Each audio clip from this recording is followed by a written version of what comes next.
من با مسئلت پیشکی با جورم در حالت مستی خواستیم ینگم و خیش و تبارون ویا رو ترسونیم با یاروق اسلحه، چون که ویا طریق سود میخوان خانه استقامتی مرا گیرن. وقتی که وای کودک گرفت ایموشش کجا کرده من گرفتم و صدای تیر شد و با رفتم پیش مشیدم ایستادم که صدای گرانت شد.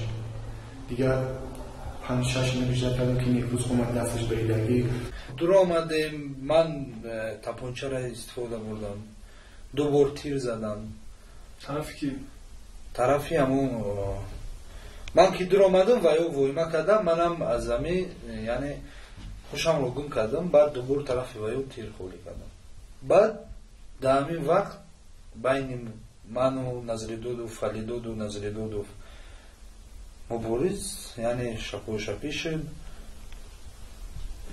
بعد من نارنجک استفاده بردم، از کیسه هم گرفتم استفاده بردم، در مابین پاهم پرتافتم. بعد او نظریدودوف که مبارز و با چی پرتاف با بیرون پرتافتم در حولی خونه زد.